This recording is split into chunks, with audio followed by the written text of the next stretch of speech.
vocês sabem, né, sou da Diocese de Santo Amaro, moro lá naquela região. Minha paróquia é a Paróquia Imaculada e tem uma ligação muito forte com a comunidade Shalom. E coube a mim, a partir do dia 16 de maio do ano passado, com a perda do nosso querido Bruno, que era amigo de tantos aqui, inclusive a última paróquia que o Padre Beto estava me falando, o Padre César estava me contando, foi a Santana que ele entrou. E aí, pelo destino, me coube assumir a prefeitura. Queria só muito rapidamente aqui, mais do que falar sobre as questões que a gente está fazendo na prefeitura, que é muito rápido, mas reafirmar a questão da prefeitura estar de portas abertas para a gente continuar fazendo um trabalho conjunto, a gente está fazendo um trabalho, principalmente para as pessoas mais pobres aqui da nossa cidade. Vocês sintam a Prefeitura de São Paulo como uma extensão da casa de vocês. É muito importante para a gente poder solidificar cada vez mais esse nosso trabalho em conjunto com a Igreja Católica. Mas queria fazer um resumo de algumas ações que eu acho fundamental. A gente tinha em 2019 um censo da população em situação de rua de 24 mil pessoas. Nós fizemos antecipação do censo, que chegou agora no final de dezembro, e chegamos a 31.800 pessoas em situação de rua. Evidentemente, para cada um de nós, cristãos, é algo que nos preocupa bastante. A gente está fazendo várias ações, às vezes um pouco incompreendido por alguns, ou às vezes alguns, né, com o uso da rede social. Cartião.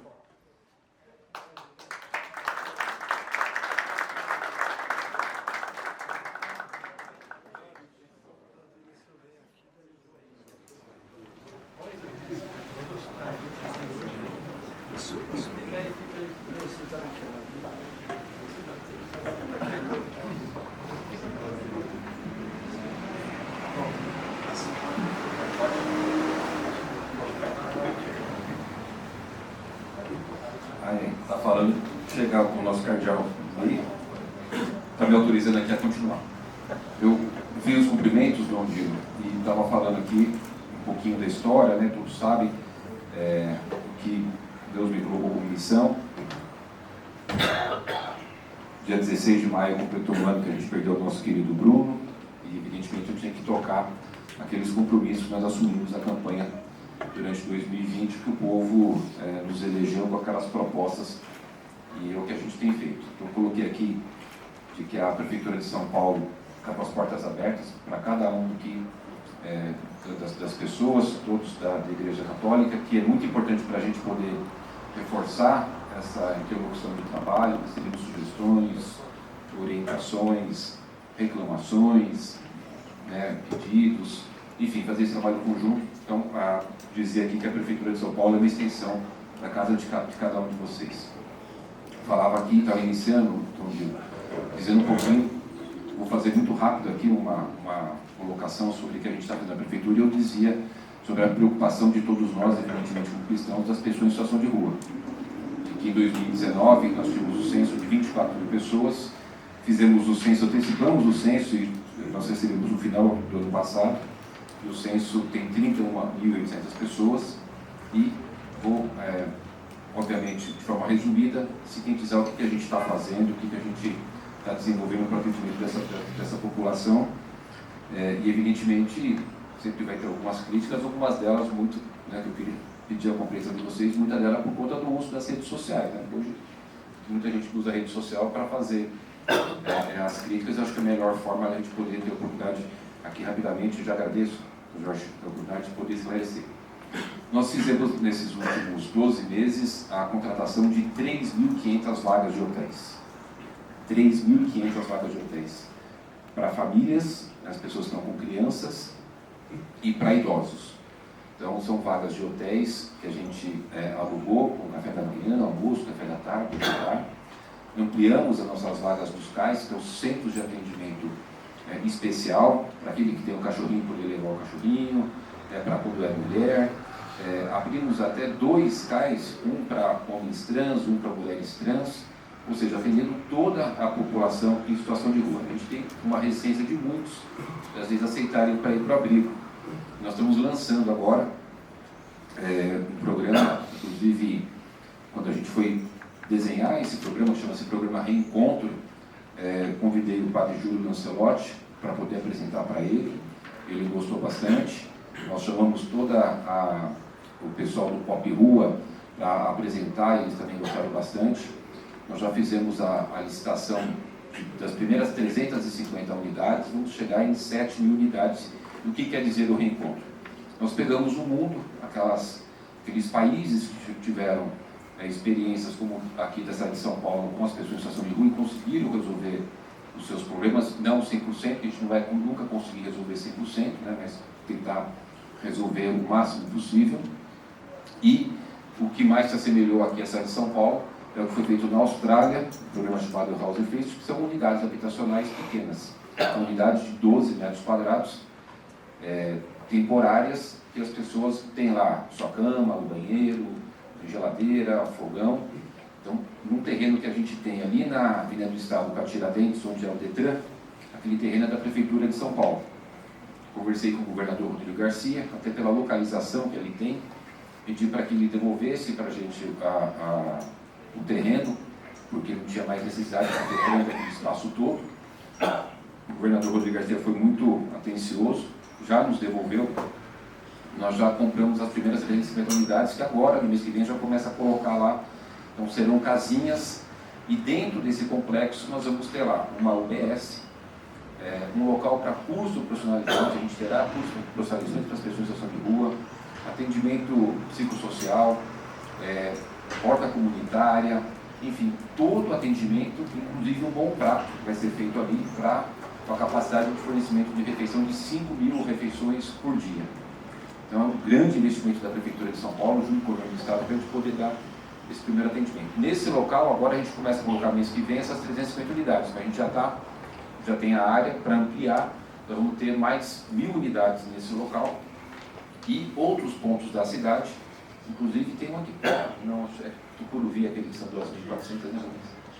Ou seja, vários pontos da cidade, a gente vai ter essas unidades que são unidades transitórias. A ideia é que a pessoa possa ficar 12 meses, a gente dando o curso personalizante, encaminhando para o mercado de trabalho, e a expectativa é que ele consiga ter sua autonomia e que a gente possa dar esse atendimento. Evidentemente, é um programa complexo, muito bem estruturado, não vou aqui detalhar tanto para não tomar o tempo de vocês, mas queria aqui dizer do quanto esse assunto nos preocupa, né?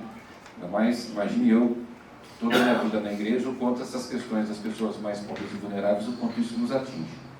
Estamos lançando agora também um programa muito interessante, que é de combate à questão da fome, da extrema pobreza, que é um programa também chamado Reencontro. A gente começa lançando 5 armazéns solidários, que isso a gente copiou também do Paraná. Eu acho que não tem problema nenhum, quando a gente vê coisas positivas e copia, né, porque a gente pega essas experiências. Os armazéns solidários é uma experiência que o Paraná fez nas ações de combate à fome, de segurança alimentar, que são armazéns para quem tem um pouco de renda e vai comprar o alimento ao preço de custo. Então a prefeitura inicia com 5 armazéns desses, nas áreas de maior vulnerabilidade da cidade, para poder fazer esse atendimento. E a gente continua nos atendimentos com relação ao fornecimento de cestas básicas, né? Inclusive, já deixo aqui a prefeitura à disposição para a gente poder continuar esse trabalho. E a gente fala com o padre, o Dom Gil havia me indicado quem era o padre para cuidar disso ano passado, o padre Anselmo, não lembro. Ah, não, foi o padre Zacarias que havia me indicado. Um padre que a gente está dialogando com aquelas comunidades mais carentes, que a gente manda as cestas básicas ou faz o fornecimento das marmitas. Então, é algo também que a gente tem muita preocupação para deixar ninguém na cidade de São Paulo, uma cidade que é tão rica, né? Poder passar fome, o terceiro maior PIB do país, mas também uma cidade que tem 1.420.000 pessoas em extrema pobreza. Olha o nosso grande desafio. Uma cidade de 12 milhões e meio de pessoas tem 1.420.000 pessoas em extrema pobreza. A nossa rede de educação, que tem 1.080.000 alunos, desses 1.080.000, 505.000 alunos estão classificados na faixa de pobreza ou extrema pobreza. É aqui que a gente reforça tanto a questão alimentar da nossa rede municipal. Outro dado bastante interessante, já vou terminar, tá? Não, tranquilo. Bastante interessante é de que pelo segundo ano consecutivo a gente zerou a questão de fila de vaga de creche. Então nós temos creche para todas as crianças da cidade. Isso é fundamental para o desenvolvimento da criança do ponto de vista pedagógico, mas também do ponto de vista alimentar. Tem 5 refeições nas creches, né? E essa ação toda que a gente está fazendo na área da habitação. Teria bastante coisas aqui positivas para comentar para vocês. A gente tem a cidade de São Paulo hoje no outro patamar do ponto de vista econômico. Nós fizemos a reforma da Previdência, fizemos a reforma administrativa e tivemos êxito numa boa negociação com o governo federal, que nós conseguimos eliminar a dívida da Prefeitura de São Paulo com o governo federal com relação aqui à ação judicial do Campo de Marte. Muito resumidamente, em 1932, na Revolução, Getúlio Vargas bombardeou essa área, pegou, a Prefeitura entrou com uma ação judicial em 1958, isso tinha 64 anos de ação judicial, a Prefeitura requerendo a posse de volta da área do Campo de Marte. Uma decisão do ministro Herman Benjamin do STJ escreve que a área não seria suscetível de reintegração, não voltaria para a Prefeitura, mas poderia haver um acordo com relação à questão do tempo de uso. E aí eu fiz uma proposta ao presidente de que nós trocássemos essa ação judicial sem conclusão, portanto um papel sem valor, de 64 anos, nunca ia conseguir resolver isso, mas acabei fazendo uma proposta para que trocássemos essa questão dessa judicial pela dívida da Prefeitura com o governo federal. A gente pagava 285 milhões todo mês para o governo federal da dívida da Prefeitura com o governo. E aí nós conseguimos fazer essa troca, portanto a Prefeitura eliminou essa sua dívida e, portanto, agora tem uma capacidade maior de poder fazer o atendimento social e o atendimento de investimento na cidade, que a gente acredita bastante que é a grande ferramenta para diminuir a desigualdade social, oportunidade de emprego para as pessoas. Tanto é que no ano passado, só para vocês terem uma ideia, na cidade de São Paulo nós tivemos 386 mil empregos formais. Presta atenção, 386 mil empregos formais em São Paulo. Mas o que quer dizer 386 mil empregos sozinho? Nada. Mas comparando com o segundo colocado, que é o Rio de Janeiro, o Rio de Janeiro teve 82 mil empregos formais. O Rio tem metade da população de São Paulo, mas nós crescemos 4 vezes mais na criação de empregos formais aqui na cidade de São Paulo. Por exemplo, a questão de empreendedorismo, nós chegamos agora na marca de 1.090.000 mês, microempreendedores individuais. Em 2017 eram 444 mil microempreendedores. Olha o quanto a gente cresceu de 2017 para agora, com relação às pessoas terem ali o teu negócio, serem pessoas que são produtivos do ponto de vista de serem empreendedores.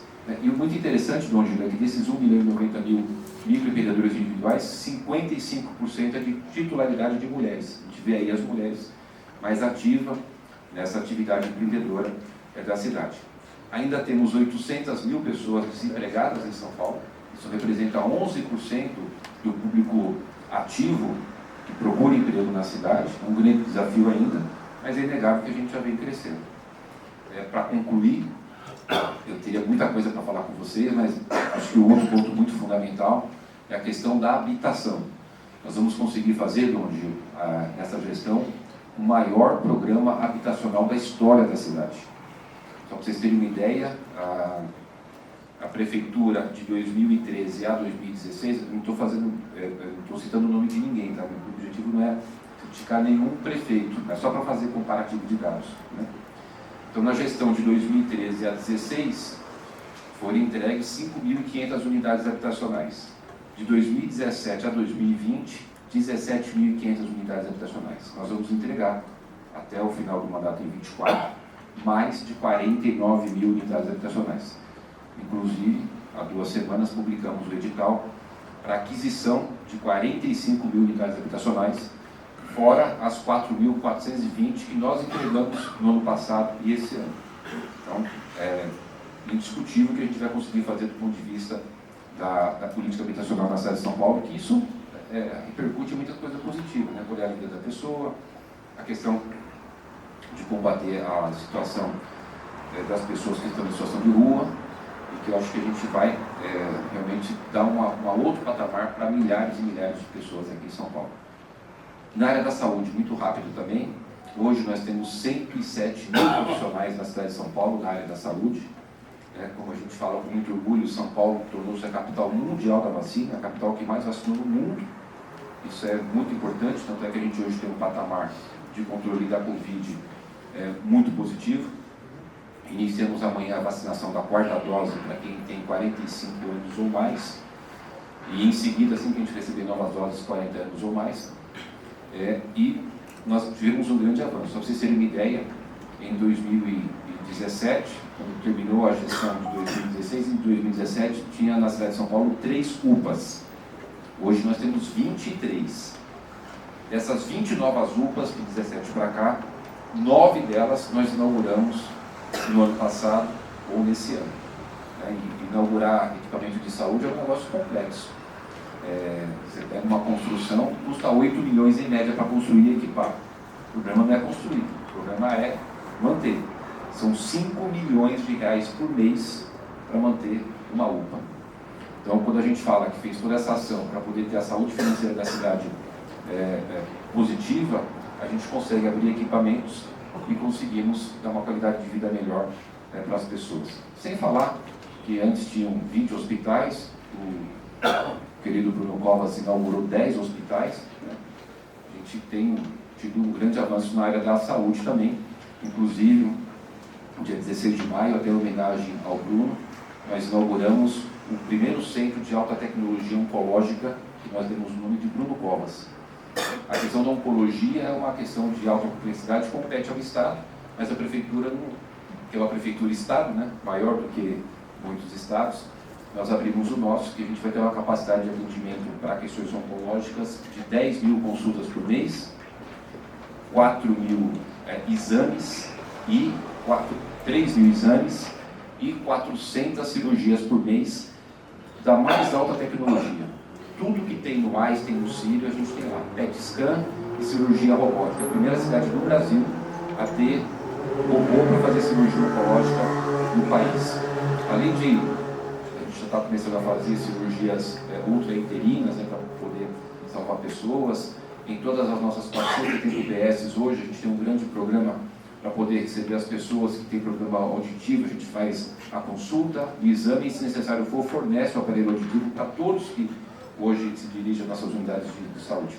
Enfim, era um pouco mais aqui, tem bastante coisa para falar, poderia ficar bastante tempo, mas é para sintetizar um pouquinho do quanto a nossa equipe, né, eu e todos os nossos secretários, nossos funcionários, estamos muito empenhados de poder fazer da nossa cidade uma cidade mais justa, mais acolhedora e que atende a todos, principalmente os mais vulneráveis aqui em São Paulo. E eu queria reiterar aqui o pedido de apoio de vocês, e que a porta está aberta para a gente poder estar juntos avançando, que é o nosso grande objetivo, cuidar das pessoas, tanto na área espiritual como na área da vida social, e eu tenho certeza que a Prefeitura, com vocês, a gente vai poder avançar bastante. E, para concluir mesmo de verdade agora, um grande agradecimento ao Dom Dilo. Tem sido, desde que eu era vereador, um grande pastor, uma referência para mim. A minha diocese é a Diocese de Santo Amaro, todos sabem, mas a minha admiração, o meu respeito, o meu carinho, o meu reconhecimento pelo trabalho do Dom Dilo é muito grande. Eu queria compartilhar isso com vocês aqui, mais uma vez, Dom Dilo, agradecer muito por tudo que o senhor faz pela nossa cidade, pelo nosso estado. Muito obrigado, gente. Dá tempo para responder 3 perguntas.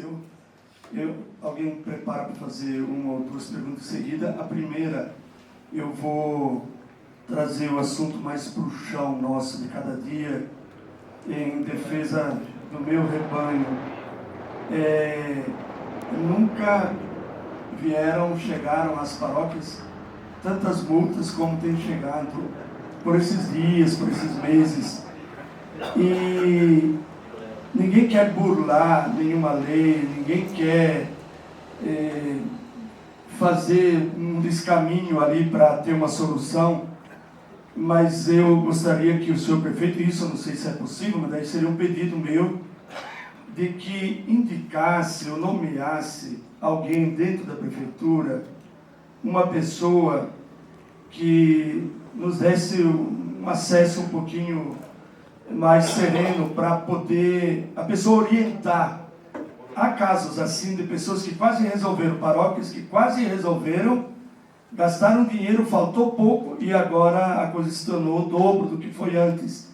Então, se alguém tivesse orientado bem naquela época, só falta mais esse passo e encerra tudo, está tudo regularizado, a coisa teria funcionado. E agora, de repente, se vem em estaca zero. Então, se o senhor puder indicar alguém, não precisa ser hoje, nem essa semana, mas devagarinho, nomear alguém, não sei se não vai por decreto, mas que os padres saibam, olha, lá na prefeitura, na sala 14, do lado esquerdo, ali tem um homem que vai atender, você fala, é padre fulano de tal, e apresenta o seu problema, e ele vai dizer, ó, está quebrado, faliu, pode fechar para balanço aí. Ou não, vamos devagar que vai dar para resolver. Então, se o senhor pudesse fazer isso, seria muito importante para a nossa igreja episcopal, para a igreja de São Paulo. Da lei de isolamento e do Código de Obras, para poder atender as demandas da igreja. O doutor Leandro, com quem a gente tem falado bastante, o padre Zacarias é o que a gente tem dialogado muito com relação a essa questão, e nós fizemos, inclusive, no plano diretor, foi uma emenda de minha autoria, o artigo 123, que dizia que os locais de culto, esse é o termo que aparece na legislação municipal, locais de culto, eles poderiam se regularizar até uma data específica que haviam colocado. Era 31 de março. Isso. Então o senhor sabe tudo. O senhor sabe que a emenda era minha, né? Tá bom. Foram duas emendas muito importantes, artigo 123, que era para as igrejas, e o artigo 124, que era para as indústrias, que a gente está perdendo muita indústria na cidade, porque só podia indústria em área industrial, e a gente perdendo indústria, porque perder indústria é perder o quê? Perder emprego. Então, foi duas questões que me identifiquei bastante. Nós estamos lá com o secretário de licenciamento, Marcos Gadeiro, para poder atender todas as demandas. Se tiver alguma subprefeitura aí que está multando, o senhor me avisa, porque eu vou pedir para multar lá em algum lugar muito longe. A nossa orientação, a nossa política é de reconhecer o trabalho importante social que as igrejas realizam. Por favor, o nome do secretário. Marcos Gadeiro. Prefeito, o pessoal também tem a questão das imunidades, que estão gerando muitas imunidades tributárias. Hoje mesmo, Excelência, eu falei com o doutor Leandro, nós já marcamos uma reunião com o secretário da Fazenda. A questão além das multas, todas as multas de costura, etc., que a gente vai caminhar, mas tem a questão das imunidades que está fazendo as palavras sofrerem. E a Secretaria da Fazenda, a burocracia é cara crachá. Então, e de fato há um problema no sistema lá da Prefeitura de reconhecer as imunidades e acaba gerando multa, uma avalanche de multas. Então, só para dar a ciência, Dom Jorge, eu falei Dom, ele não é Dom ainda, né? Mas falei com o doutor Leandro, e nós vamos semana que vem ter reunião com o secretário da Fazenda, etc., tentar resolver essa questão lá para cá. Então, tem lá o Marcos Gadeiro, que é o secretário. A gente, há 15 dias atrás, tiveram lá o pessoal da Diocese de Santo Amaro, da Diocese de Campo Limpo, e a gente chamou o secretário, a gente fez uma reunião. Eu acho que era bom o senhor me dizer aqui quem é. Eu queria lá na prefeitura, eu coordenar a reunião, chamo os secretários com as pessoas aqui da Arquidiocese, né, não só aqui da região episcopal de Santana, as 3 regiões, e que nós estamos regularizando. Então nós vamos regularizar tudo isso, e tem a questão também da anistia, para poder fazer a regulação dos imóveis. O momento para regularizar é agora. A gente tem que aproveitar agora e ter toda no primeiro ponto. Depois você me fala quem é a pessoa para a gente marcar. Mas, com relação a essa pergunta, muito importante, deixa eu poder fazer aqui uma contextualização das questões e esclarecer algumas dúvidas. A Prefeitura nunca falou em internação compulsória, e as pessoas às vezes se confundem. São 3 tipos de internação. A voluntária, evidentemente, a pessoa ela deseja e ela se interna voluntariamente.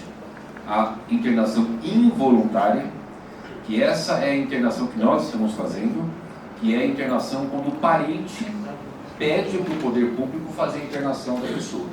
O parente vê que aquela pessoa não tem condições de ter o discernimento com relação à sua vida, coloca em risco a sua vida e a vida de outros. Então, é feita a internação involuntária. Isso a Prefeitura está fazendo.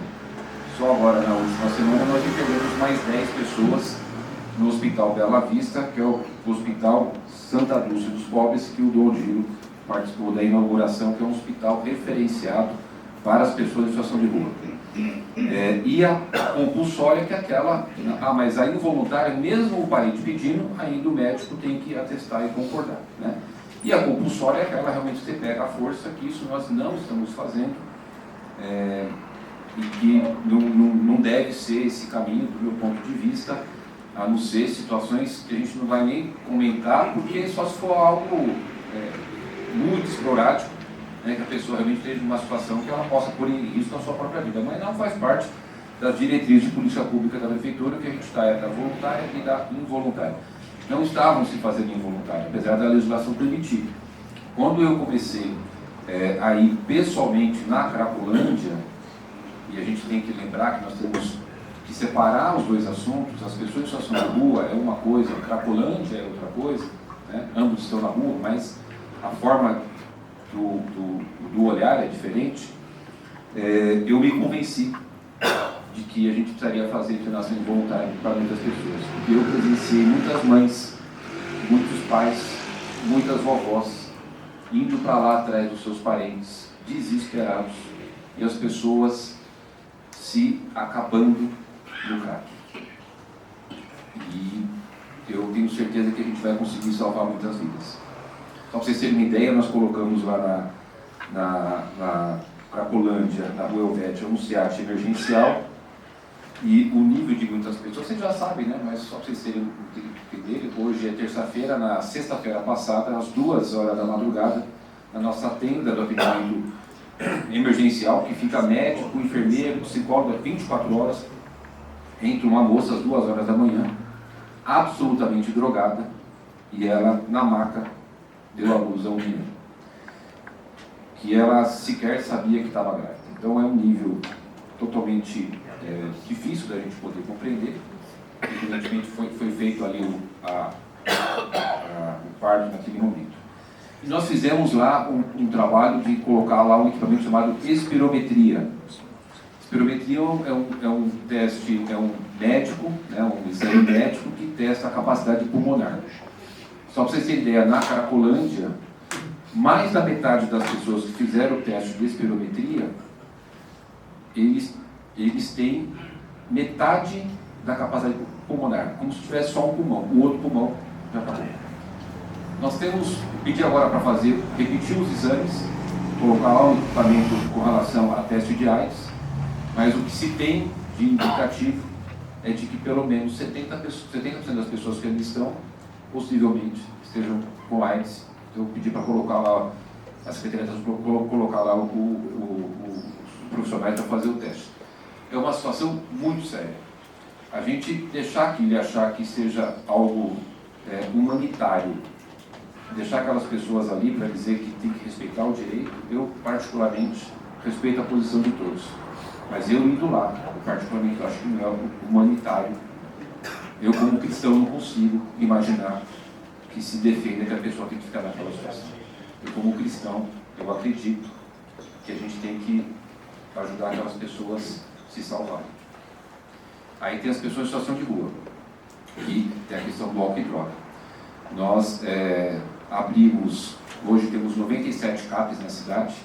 Aqui no centro nós temos 5 CAPs, que é um equipamento muito importante para a recuperação de álcool e droga. Estamos abrindo mais um.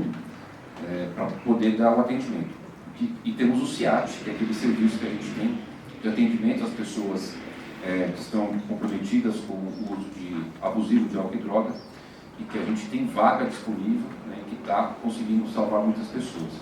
E agora, a gente não tinha na prefeitura o protocolo aceito para usar as comunidades terapêuticas. A gente conseguiu convencer o pessoal da Prefeitura de São Paulo da Saúde que é mais uma ferramenta que a gente pode utilizar, as comunidades terapêuticas. Eu fui visitar várias, fui com o governador Rodrigo Garcia lá na Fazenda Esperança, do Fernandes, fui visitar a terapêutica do Padre Ailton lá em Parelheiros, fui visitar algumas comunidades terapêuticas, muitas delas ligadas à Igreja Católica, que é o meu mundo, né? Mas tem outras, não só da Igreja Católica, que são boas. Domingo saiu essa matéria do Fantástico, né? Mostrando só aquelas ruins, sem mostrar as boas, como se 3 ruins fossem todas ruins, né? É como pegar a classe política, mostrar 3 ruins e todos é ruins. Tem ruim? Tem, né? Tem uns bons também. Todos os lugares tem gente boas e gente ruins, né? Serviços bons, serviços ruins. Mas eu acredito que também é mais uma ferramenta a gente poder estar utilizando as comunidades terapêuticas. Uma coisa, Cabelo, importante é que é algo que me toca. Eu não sei se o senhor sabe, eu vim da periferia. Eu tenho muito orgulho de falar isso. Eu vim do Parque Santo Antônio, que era uma das regiões mais violentas e mais pobres da cidade de São Paulo, lá no extremo sul, perto do Jardim Ângelo. Então eu saí do Jesus Maria José, que era a escola católica a melhor da Zona Sul, mais cara, meu pai perdeu tudo, eu fui para a escola pública. Saí do plano de saúde privado e fui usar o serviço de saúde público. Saí do usar carro para usar o transporte público e eu vivi, né, ambos, situações com relação à questão de classe social. E é algo que me toca muito, essas questões de cuidados mais vulneráveis. Agora, vou ser muito sincero com vocês, é muito difícil enfrentar alguns posicionamentos ideológicos com relação a esse tema, de achar que a pessoa tem que ficar na rua quietinha. Eu acho que a gente tem que tirar a pessoa da rua. Eu acho que não adianta a gente ficar dando condições, a gente tem que fazer todo o esforço para a gente poder dar dignidade, é isso que nós estamos falando. Essa Vila Reencontro, vou chamar vocês para participar da inauguração, vocês vão ver algo muito bacana, as outras nós estamos fazendo, a questão dos hotéis, né? Fica aqui, quem quiser conhecer o serviço que a gente está dando de acolhimento nos hotéis. Nós estamos realmente com uma política muito focada para poder realmente tirar as pessoas da rua e dar para elas uma condição de dignidade de vida. Obrigado. Antes de passar para o Dom Dilo,